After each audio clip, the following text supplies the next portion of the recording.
Boa noite a todos, que a graça, o texto da palavra do Senhor, que está registrado em todos os evangelhos, mas eu separei o que está registrado em Marcos, no capítulo 8, nos versos 27 a 30, que nos diz o seguinte: Jesus e os seus discípulos dirigiam-se para os povoados nas proximidades de Cesareia e Filipe. No caminho, ele lhes perguntou: quem o povo diz que eu sou? E eu fico imaginando Jesus nesse momento, porque Cesareia era uma cidade onde existiam muitos templos de adoração. Era assim, uma cidade muito eclética, né? As pessoas das mais variadas religiões se dirigiam para lá para adorar os seus deuses. E Jesus, no meio daquela multidão, ao se aproximar daquela cidade, pergunta para os seus discípulos: quem diz o povo que eu sou? E os seus discípulos lhes respondem. Eles responderam: alguns dizem que tu és João Batista, outros Elias, e ainda outros um dos profetas. Em Mateus nós lemos que eles diziam: talvez o Senhor seja a reencarnação de Jeremias. E Jesus faz uma outra pergunta: e vocês? Perguntou Jesus: quem vocês dizem que eu sou? Pedro respondeu: tu és o Cristo. Jesus os advertiu que não falassem a ninguém a esse respeito. Posso deixar aqui? No texto de Mateus nós lemos ainda que Jesus diz para Pedro assim: muito bem, você revelou o Espírito e não a carne, porque só o Espírito poderia revelar que eu sou o Cristo. E eu fico pensando, todos nós nos preocupamos muito a nossa parte humana, e Jesus, ele era 100% homem e 100% Deus. Jesus, na sua parte humana, como nós nos preocupamos muito com o que os outros acham que nós somos, o que os outros pensam de nós. Todos nós, independente da idade, da posição social, do credo religioso, nós nos preocupamos com o que as pessoas acham de nós.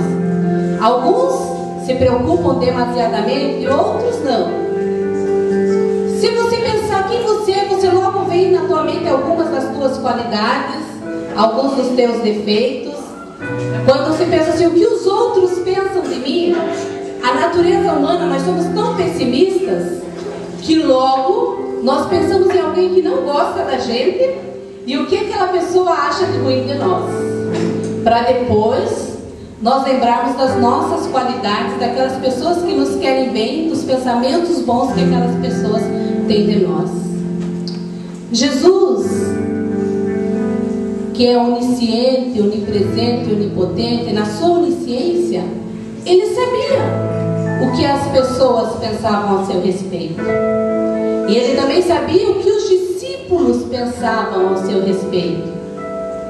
Mas Jesus, ele queria saber pela boca dos seus discípulos, que eles lhes relatassem o que ele representava para eles. Ele precisava saber assim: e vocês, quem dizem que eu sou?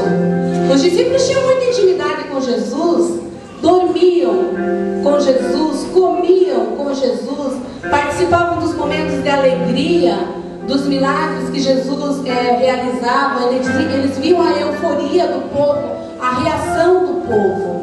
Eram pessoas bem próximas a Jesus. Mas Pedro, logo assim, o mais impetuoso, disse assim: ó, tu és o Cristo, o Filho de Deus. E nós, o que nós pensamos? Quem é Jesus para nós? Eu confesso que eu sempre tive vontade de falar quem é Jesus para mim, porque para mim Jesus é alguém maravilhoso, é alguém muito especial. Jesus é o meu melhor amigo, meu melhor amigo. Mas para você, quem é Jesus? Jesus é alguém que você, como o Alexandre ministrou no momento do louvor, que você conheceu na sua caminhada, alguém histórico apenas, um profeta que realizou milagres e que o povo diz que é o Filho de Deus.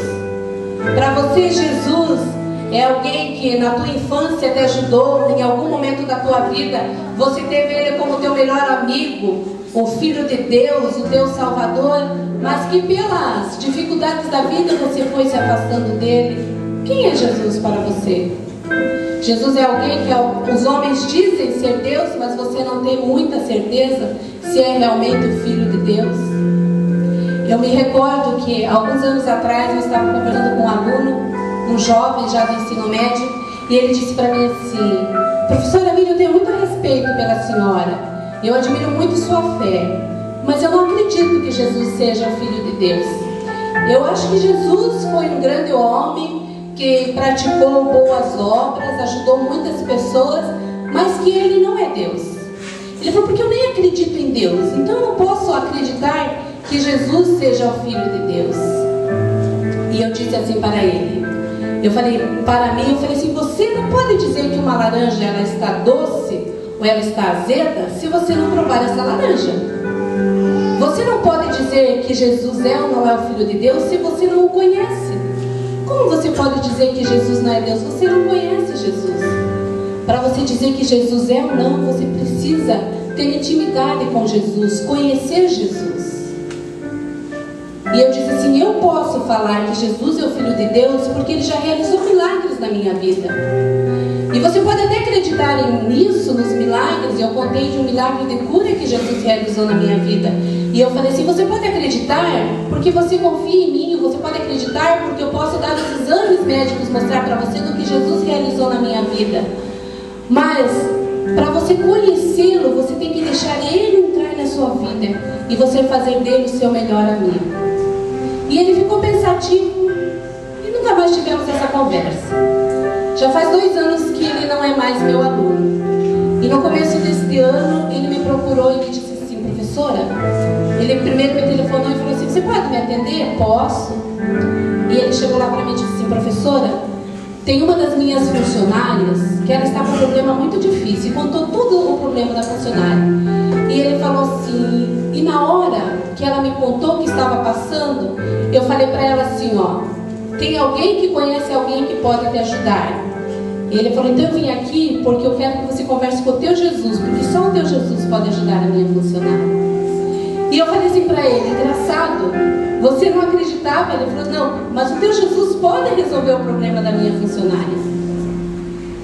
E às vezes as pessoas conhecem assim, ó, Jesus de longe, aquele Jesus que pode ajudar só na hora da necessidade, que pode curar na hora de uma enfermidade, que pode auxiliar numa hora de um problema muito grande, mas não querem ter envolvimento com esse Jesus. E nesta noite você não está aqui por um acaso. E eu não estou te convidando para você entrar para uma igreja, fazer parte de uma religião, porque às vezes a religião afasta as pessoas de Jesus. Eu estou convidando a você a conhecer melhor este Jesus. E não só aquelas pessoas que ainda não conhecem, nós que estamos na caminhada cristã também. Nós precisamos conhecer melhor o Jesus que nós servimos. Às vezes a gente faz Jesus, aquele assim, Senhor do... Vamos, na hora que nós estamos precisando, né? Como se a pessoa que assina o cheque ou que aumenta nosso limite no banco. Só sabemos pedir para esse Jesus. Só ir a Ele na hora de uma necessidade. Mas Jesus, o Cristo, e só o Espírito Santo é que pode nos fazer entender isso, é um Jesus que quer ser amado, quer ser adorado. Porque Jesus é uma pessoa, como todos nós. Jesus queria saber o que as pessoas diziam que Ele era. Jesus, nessa noite, Ele quer o teu amor. Às vezes, eu fico assim até triste quando alguém diz assim: você quer aceitar Jesus? Como se Jesus estivesse precisando do ser humano. Nós é que precisamos desse Jesus. Nós é que precisamos desse Jesus. A vida, como diz lá em Provérbios, né? É como uma flor que hoje está bonita, viçosa e de repente seca. A nossa vida é isso. Mas ela pode ser mais quando nós deixamos Jesus entrar nos nossos corações. Nós não falamos apenas de uma felicidade para após a morte. Nós falamos de uma felicidade em vida. Porque ter Jesus como nosso melhor amigo não é não ter dificuldades, mas é ter alguém que nos ajuda durante todos os momentos a superar as dificuldades. E se eu pudesse resumir o que eu acho de Jesus em 4 palavras, eu diria: Jesus é graça. Porque, como foi falado aqui, Ele nos dá aquilo que nós não merecemos. Jesus é graça. Jesus é o melhor amigo.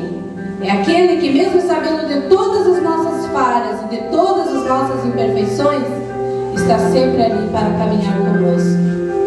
Jesus para mim é esperança, porque nele eu tudo posso. Por mais sombrio, por mais terrível, por mais assim, negro ou impossível que pareça alguma situação, com o meu Jesus eu digo: tudo posso naquele que me fortalece. E o meu Jesus é salvação, porque eu sei que se um dia, quando eu morrer e fechar os olhos nessa terra e abrir lá no céu, é a pessoa que vai estar de braços abertos me esperando. E esse vai ser o meu melhor presente.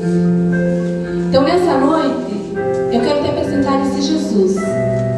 Esse Jesus que é vida, esse Jesus que é salvação, esse Jesus que é graça, esse Jesus que é alegria, esse Jesus que é esperança. Mas acima de tudo, esse Jesus que quer ser o teu melhor amigo. Independente de você já professar uma fé ou não, conheça melhor esse Jesus. E faça dele o teu amigo de todas as horas. E um amigo a gente não quer decepcionar. E quando a gente faz de Jesus o nosso melhor amigo, a nossa vida se torna melhor, porque nós nos tornamos seres humanos melhores. E isso que eu acho assim, o mais maravilhoso da vida é isso, que a cada dia a gente pode ser uma pessoa melhor. Hoje eu posso ser melhor que ontem, e amanhã eu posso ser melhor que hoje, mas eu só posso ser melhor com o melhor amigo chamado Jesus. Então não desperdice essa oportunidade de sair daqui, desse café da amizade, levando para casa o melhor amigo, o amigo chamado Jesus. Que Deus possa te abençoar. E se eu pudesse assim hoje estar aqui abraçando esse amigo chamado Jesus, eu daria um abraço muito gostoso nele. Mas eu sei que ele está aqui em espírito, e ele está abraçando a minha alma e abraçando a tua vida. Aceite esse abraço. Aceite esse Jesus na tua vida. Que Deus nos abençoe.